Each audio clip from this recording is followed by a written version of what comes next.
Welcome back to Parley, series where you folks support the other stuff I make by paying me monthly to talk about the topic of your choice.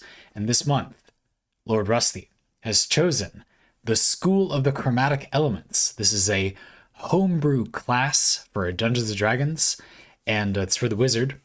And the idea of this subclass is that it's like a blaster, like a really offensive burst caster, and it's very element focused, but it has a bit of randomness as well, kind of inspired by wild magic sorcerers. So Lord Rusty says, this month I bring you the School of the Chromatic Elements Wizard subclass. After running a 2-year campaign with an evocation mage in it, I've grown frustrated with the fact that the dedicated blasting subclass for the wizard is more focused on reducing collateral damage, making magic seem tame and controllable. Yes, evocation wizards, although they are the evocation school of magic, like fireballs and stuff, a lot of their big valuable features are like make your friends not get blown up by your fireball. Now that's good, but it doesn't make you fireball more, you know? So I totally gotcha. This school, Lord Rusty continues, is an alternative for blasters who want their magic to feel wild and dangerous. It's not quite in wild magic sorcerer territory, but I wanted a little randomness in the class, so making the chosen element be mostly out of the player's control was very important to me. The focus is very much on damage types rather than increasing damage in numbers. I've aimed to front load most of the flavor of the class at level 2, while keeping the abilities gained at later levels as simple and easy to remember as possible. There's nothing worse than having a cool ability but forgetting to use it. Let me know how you think I did. I think there's definitely a world where the 10th level ability could be a capstone, and there could be some alternative one. Cool. There's a world where you could include thunder damage as a chromatic type. There's currently no option on the D6 table for the player to choose themselves. You could fiddle with that. Yes. We'll talk about those things, but basically you just want me to review this subclass. And remember, players, as Lord Rusty says at the end, that stuff is up to you if you use this. Rusty and I are not your DMs. Maybe your DM wants you to do it one way or another, or maybe you can talk to them about it. Rusty, if you want to, you're welcome to link this in the comments, because it's not mine or neither of ours, like some music parlays. I'm not going to link it by default in the description, but if you'd like to link it below and share it with people, it's up to you if you'd like to. Excellent. Okay. Now, in the past, I've often put these types of parlay up on the screen here. And for this one, I don't think I'm going to do that because there's not really a lot to keep track of besides like I'm just going to read you what the effects are. So as with, if you're not familiar with, how D&D subclasses work, basically this is going to be, you get the wizard features and then you get this stuff on top of that. So what we're reading is what you get in addition to the normal wizard stuff. I think it's useful to briefly talk about like what wizards get. And so what is this adding on to, something about subclasses that I think is really interesting in D&D is how they're a game design buildcraft decision that is focused on what that class can and cannot already do. A really simple example is how there are some kind of mediocre subclass healing features, but they're on a class that couldn't heal at all before that. And so that kind of recontextualizes, like this wouldn't have been the best way to heal, but you couldn't even heal in the first place before this, so it's maybe a little bit stronger for that if you want the healing. In Dungeons and Dragons broadly, it's not usually efficient to like heal in combat to race the damage unless it's on top of dealing damage on your turn. So it's interesting, like adding the option to heal at all in some situations opens up various tactics, like something to do if you hide behind cover, you can, take a moment to heal while you wouldn't have been trading against their damage. Anyway, just to say that the effectiveness and the design of this subclass we're about to read, well, that's going to depend partially on wizards, just like what did you already have, And wizards are often considered utility casters. Now, I think a thing notable about wizards is that compared to sorcerers, they're generally defined by having a lot of spells rather than a lot of things they can do with their spells. So being able to modify your spells, which it sounds like is something we might be getting into here, is is very powerful on a wizard in a way it wouldn't be on other classes. Sorcerers get their meta magic feature, which lets them fiddle with the parameters of their spells, and that feature is extremely powerful, balanced by the fact that sorcerers don't have a lot of spells, right? And so, anyway, that just something to keep in mind. Wizards, a lot of utility magic, some offensive options, very wide pool of magic, generally very little healing. So let's see what we got. At second level, we get the Chromatic Savant feature. Beginning when you select this school at second level, you gain access to the Absorb Elements and Chromatic Orb spells, two excellent chromatic-themed first-level spells. Cool. If they were already part of your spell list, you can add two other spells which use a chromatic damage type. This is a keyword that this subclass uses. The chromatic damage types are just the ones dealt by the traditional chromatic dragons: acid, fire, cold, lightning, and poison. The like 5 elements from a chromatic dragon perspective in D&D. So if we already have Absorb Elements and Chromatic Orb, then we can add 2 other spells that deal as part of their effect acid, fire, cold, lightning, or poison damage. Interesting. That's a very large number of spells. The way this is worded, so if they were already part of your spell list, I'm a little unclear about like this would encourage you maybe to like always pick Absorb Elements and Chromatic Orb, already 2 very good spells, by the way, so that you can pick like any chromatic damage type spell you like. It might be better to just allow the player to pick any one that they want. Just give them Absorb Elements, Chromatic Orb, and let them pick 2 of any chromatic damage type, to avoid the, I don't know, there's some funkiness there. Yeah, Absorb Elements, Chromatic Orb are great. Chromatic Orb, it will be useful to remember, is a pretty versatile spell in its own right. And Absorb Elements will also let you deal damage of a type that you're taking. Both might have interesting interactions with, we'll read on, to the Elemental Attunement feature. After a long rest, you attune to a new chromatic element. Your appearance will change in some way to match this element. Any spell you cast with a chromatic damage type, remember, acid, fire, cold, lightning, poison, can be altered, to deal a damage type matching your attuned element instead. For example, if you were attuned to cold and had Fireball prepared, you could choose to cast an Ice Ball, dealing 8d6 cold damage instead of fire. Your DM may choose to alter any non-damage effects of the spell at their discretion. Said Ice Ball might ignite flammable items in an area with cold flames, or it might freeze any liquids in the area. To decide which element you attune to, roll a d6 at the end of your long rest. Now, there's a table, and of course, which element you get when you roll your d6 is acid, fire, cold, lightning, poison, or you choose the element if you get a 6. Interesting. Okay. So for the most part, we're not meant to be able to choose, basically. A piece of design we could add later that I like with this type of feature is to represent the player gaining increased mastery over their abilities by letting them roll more times. So it's still random, which you get, but, let's say, I don't know, like at level 10, we haven't read the whole thing yet, but if we wanted to power it up at some point, at like 10th level or something, you get to roll 2d6 and pick the result you'd prefer. And remember, one of them is already you get to pick. So it gives the flavor of the player getting more control. I would even say maybe it'd be fun to have it be like every time you get new chromatic elements features, at 6th level, 10th level, and 14th level, you get to roll 2d6 and pick one, 3d6 and pick one, and at 14th level, you just get to pick whichever one you want. It's possible that as we read on, you actually get to do that anyway. But anyway, that's a cool idea. I kind of like these random tables. So this is interesting. What I think about this feature is that there's a worry that there isn't a benefit, basically. So what it does is let you learn more elemental spells, and when you cast one, you can change it to be something else. What does that do? What's good about that? Well, the first thing that comes to mind is that you can use spells which are powerful but which have a bad damage type, and most of the time you can change that damage type.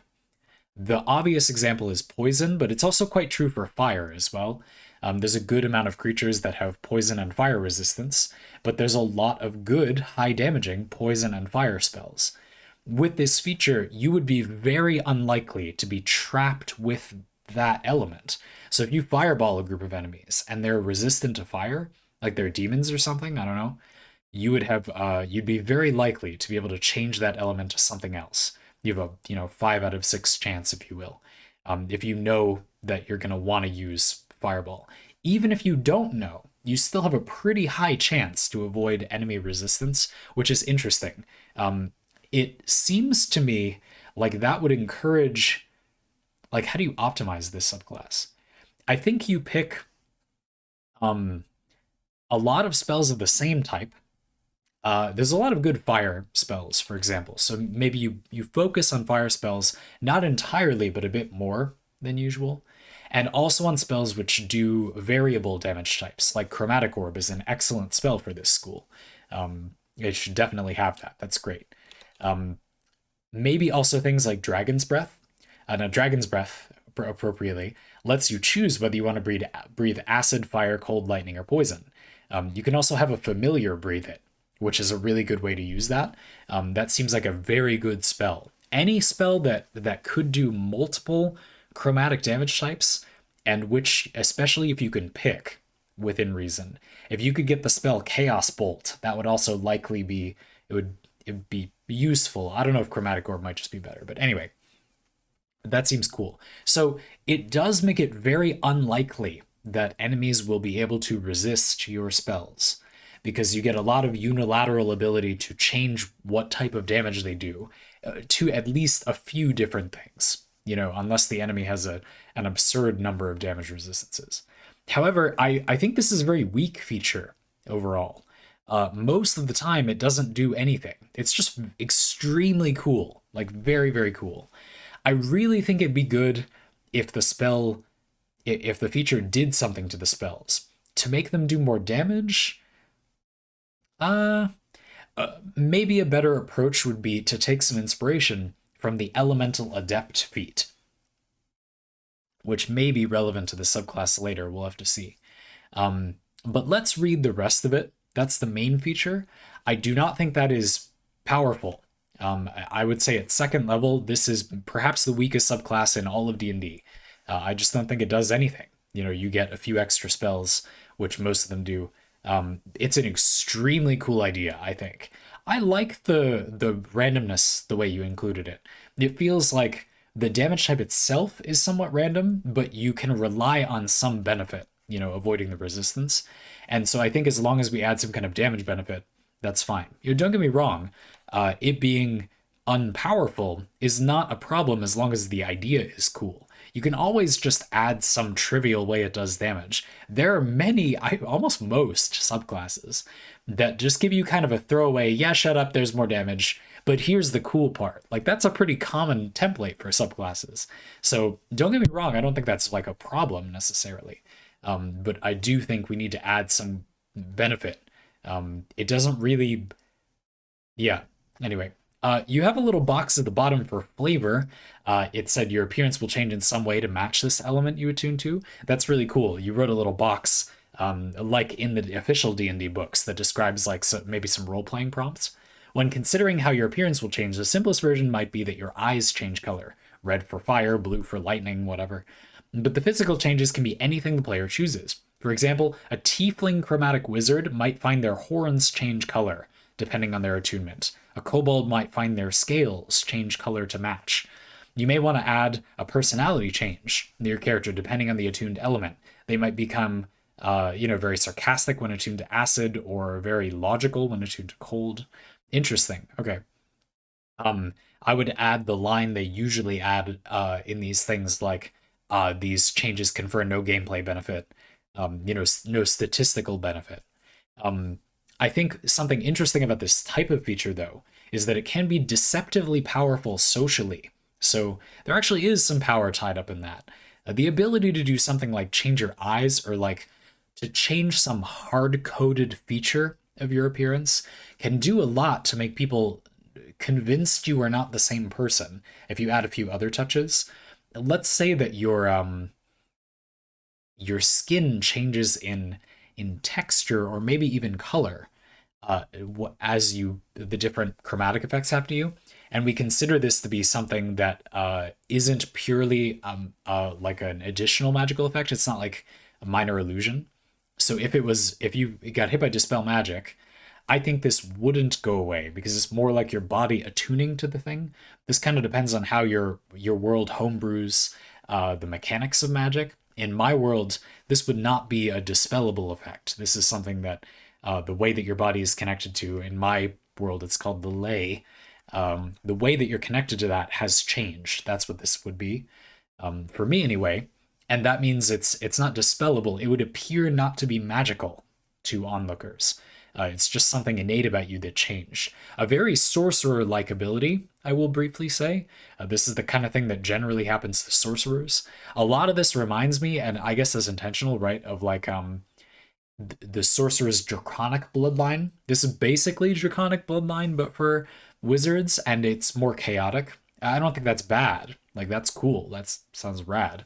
I do think it'd be good to add some flavor that was like, the wizards studied this. Like, how, you know? You say in the flavor bit at the beginning, through meditation, they attune to a particular element. That's interesting.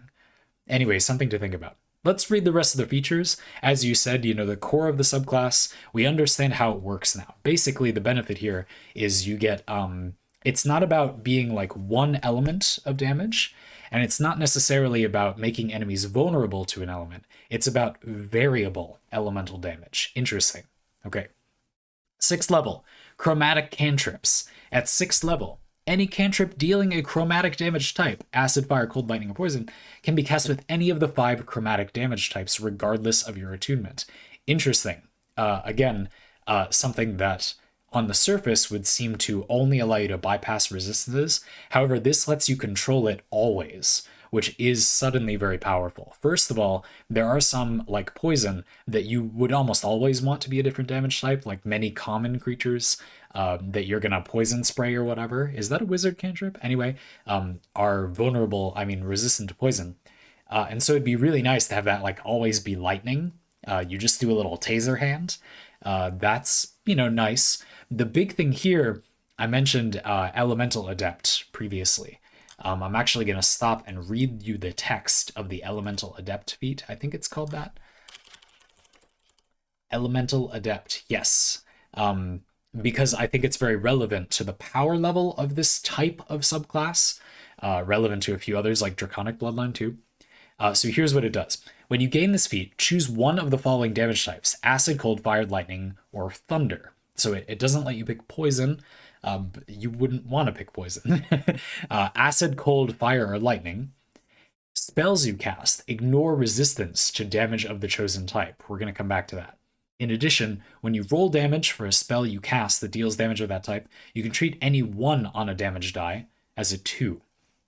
Fireball. You can select this feat multiple times. Each time you do so, you can choose a different damage type. So 2 reasons I brought that up. The first one is that it can cause these features, elemental attunement sometimes and chromatic cantrips, to situationally increase your damage by quite a bit. You get a spell like Fireball that rolls 8d6, and you get to reroll 1s. That is a meaningful damage increase. Like, a lot of the time that's going to be like 10 or 11. Like, you're increasing the number of damage die. Like, that's like 10d6 in some ways. It kind of isn't, but you get the point. Like, that does increase the damage. The thing about this, though, is like, first of all, many of this subclass's benefits are unnecessary if you have the Elemental Adept feat.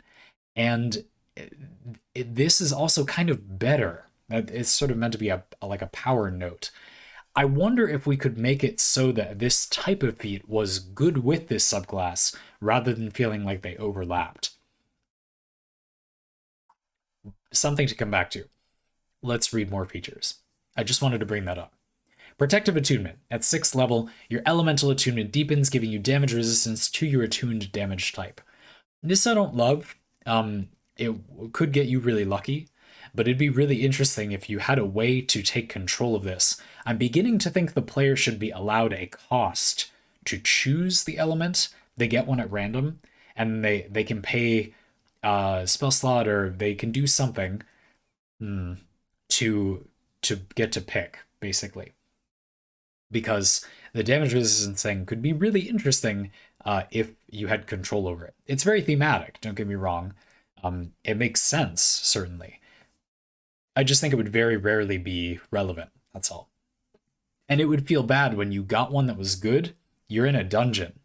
You're fighting cold enemies, and you get cold for the day. Yeah, boy. But then, ooh, what if it, rather than picking, it's that you can do something that simply lets you keep the element you have for like longer? You pay a spell slot or something? Because you see where I was going with that. If you're in like a dungeon, you go to bed, you wake up, you lost the benefit of your subclass that was protecting you because you swapped to acid or something, and there are no acid enemies in here. But the idea that you kind of meditate, and in your meditations you find like a good place, and then you can kind of stay there for some cost, like focus in some way, could be a cool compromise. That could lead to really interesting role-playing situations where you know you're going to run, like fight a lightning dragon or something, and you know you want to kind of wait, take a week to prepare, which makes you reasonably likely to get lightning. You roll a d6 7 times, and you can get a 4 or a 6 because then you can choose the element and stay on it. And so you'd be reasonably likely, with a not obnoxious amount of wait time, a preparation arc to get ready for a big fight or a certain kind of dungeon, you could, within reason, get that damage type you wanted. Interesting.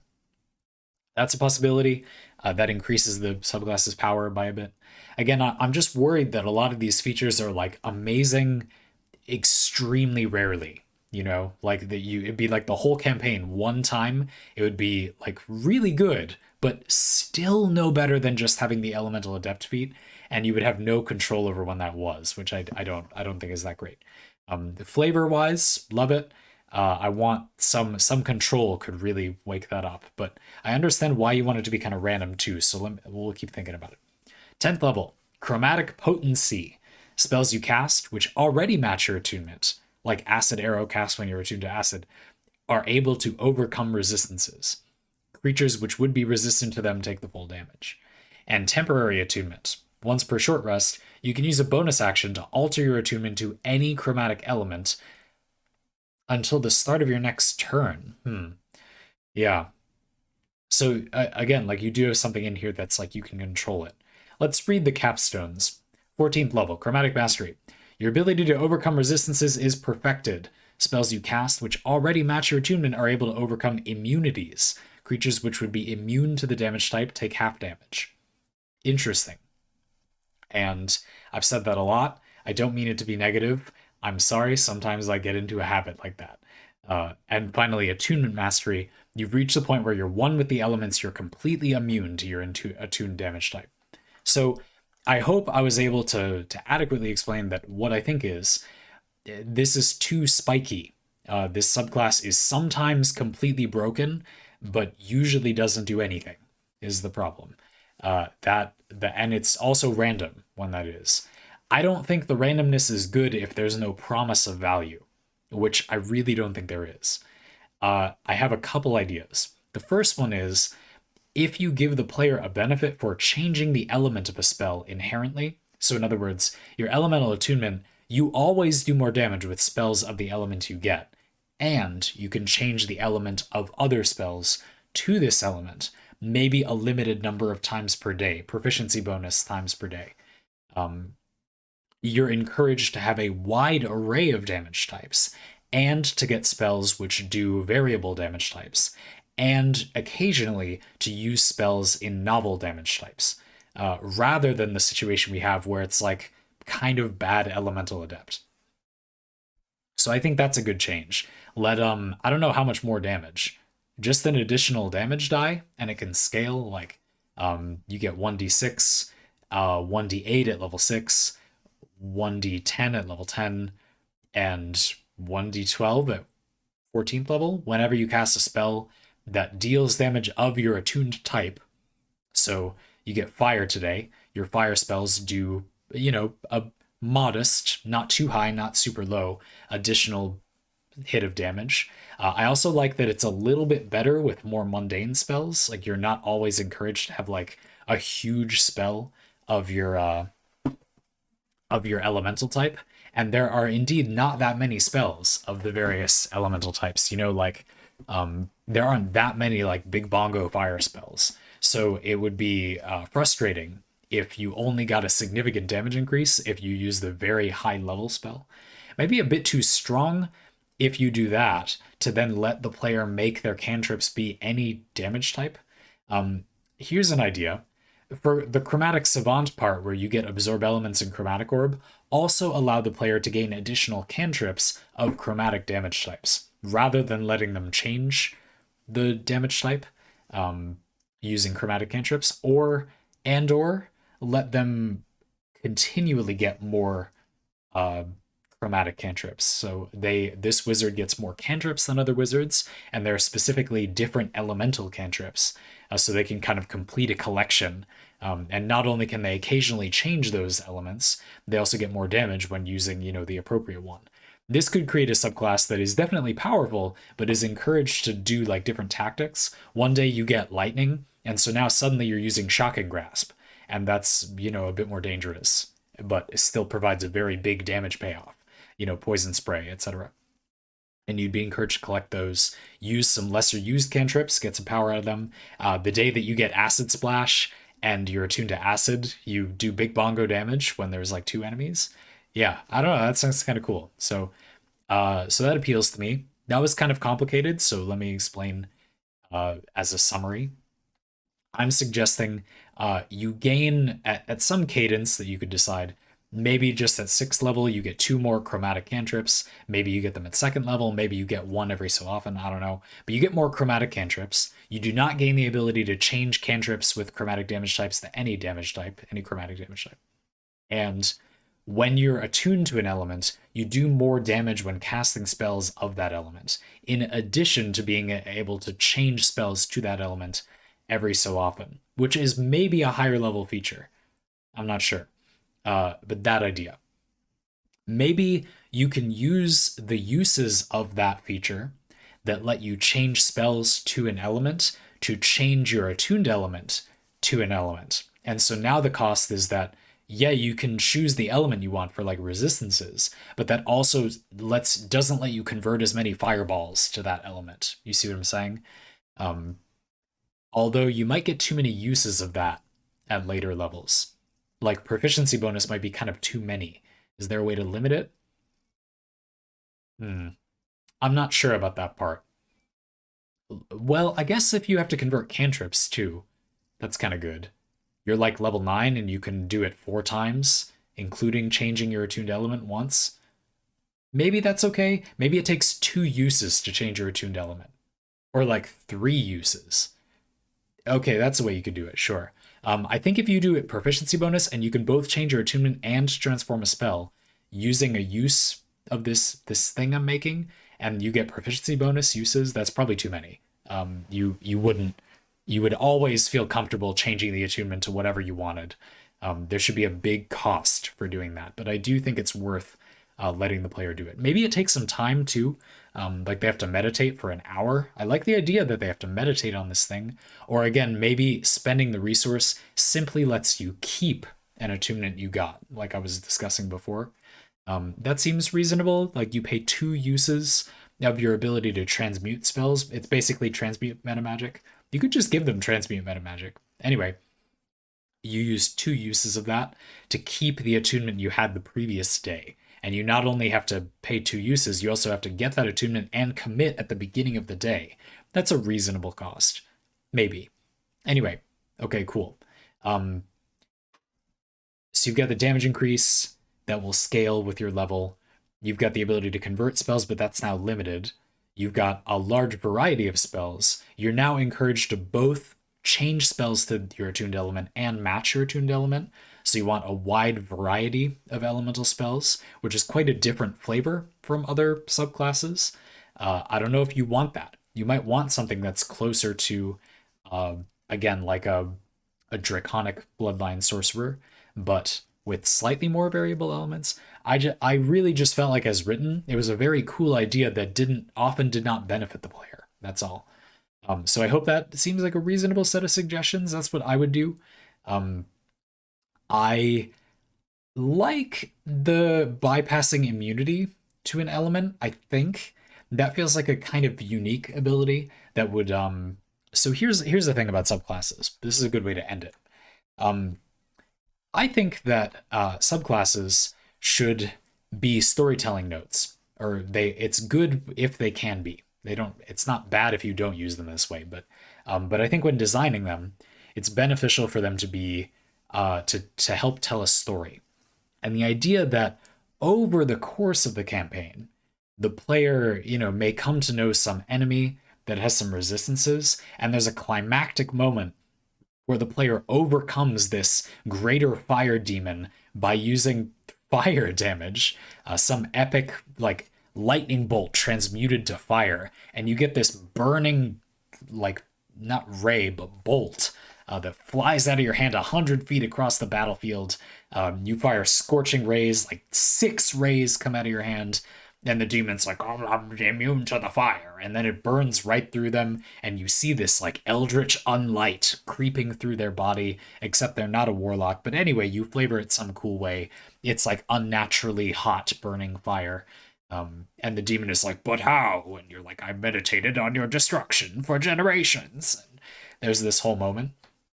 Maybe a bit corny, kind of phoned that one in, but you get what I'm trying to say. And I think the ability to overcome a resistance and an immunity, even, is a good later level ability, because you would have the chance to figure it out, basically. And you'd be at the point where you had a good lexicon of spells, which would make that useful.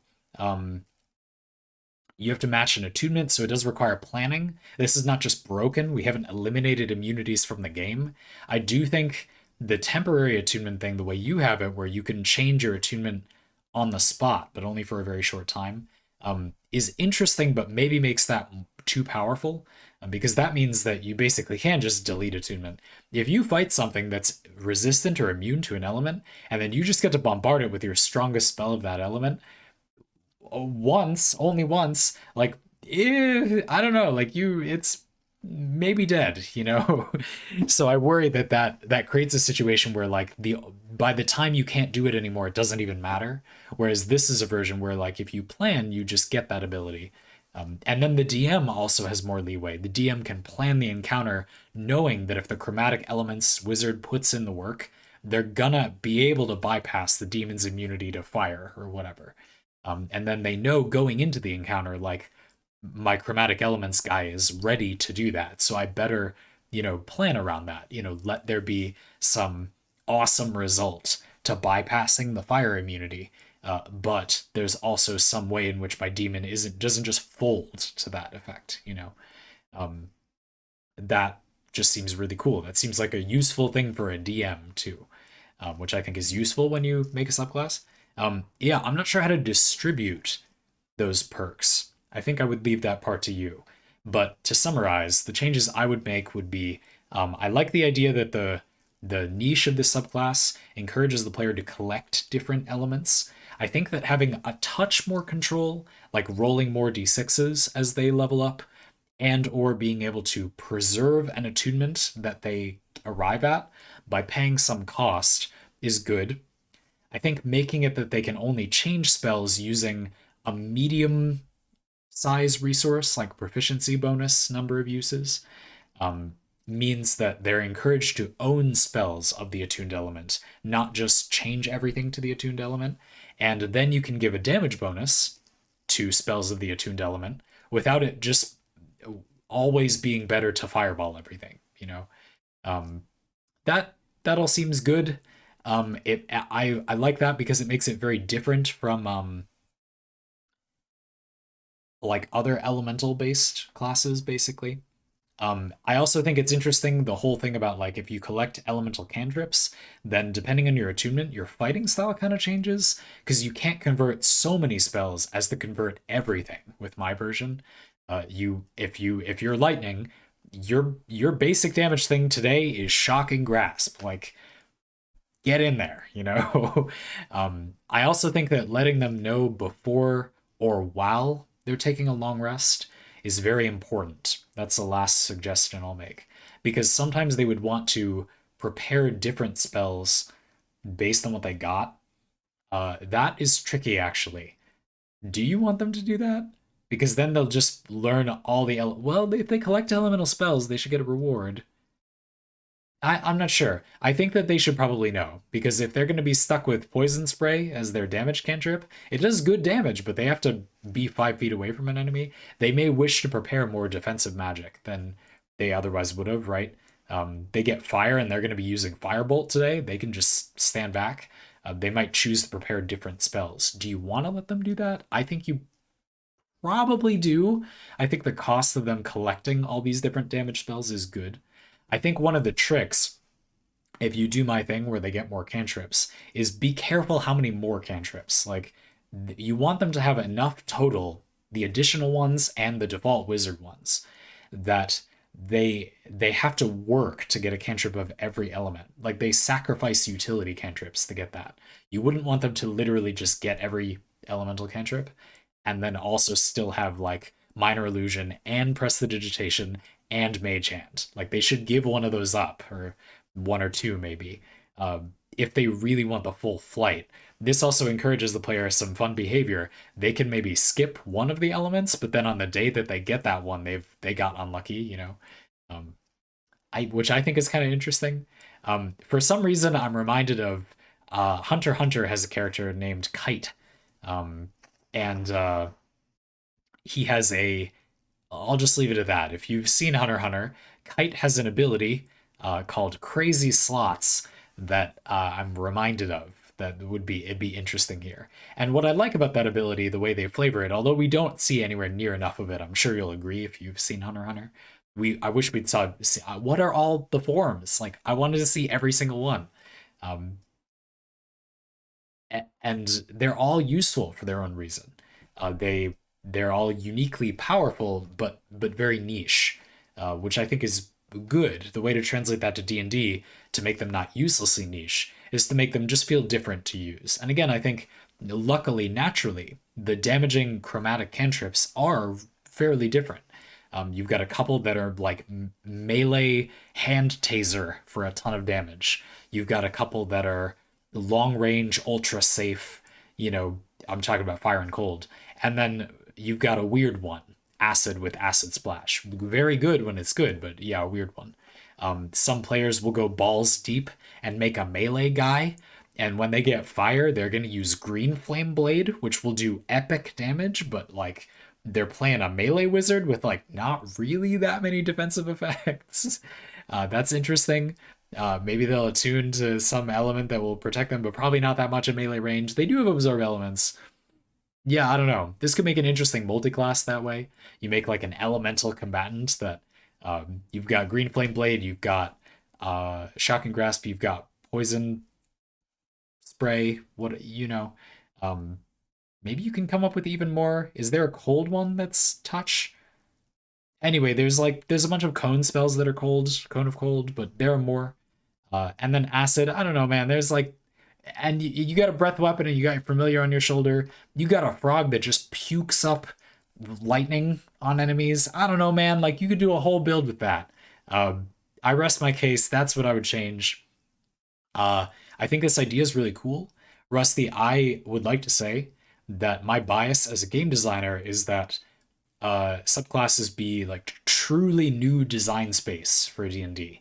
And I believe that, well, I made a lot of changes, but the idea of your subclass is something that truly isn't in D&D. You know, I don't think it's rewarding enough, rules as written at the moment, but with some changes, the flavor behind this is something that is exciting, sounds cool, it sounds fun to play, and I really don't think it's captured by the other ones. Additionally, I'd like to say, you know, I said it's kind of sorcery, but it's not that sorcery because this one is about kind of changing what you're attuned to. That feels very non-sorcerer. It's not innate to you. You attune to one. That's cool. I didn't want to. I didn't really mean that as a bad thing. I actually think that's a strength of this idea. It does feel like something you you gained, not something you had, because it keeps changing. You don't have a set attunement. So that's cool. I hope that was interesting, fun. I thought it was fun. It's always really educational to read other people's homebrew, look at other people's game design. And I would also just like to conclude by saying in this type of parlay, I'm usually very critical, and then I move on very quickly. I don't mean to sound dismissive or anything. I'm just trying to be honest, direct, give targeted feedback, and not dwell.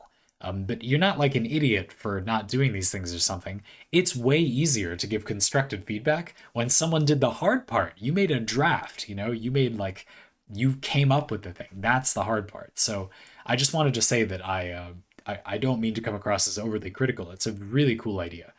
Thank you for sharing with us.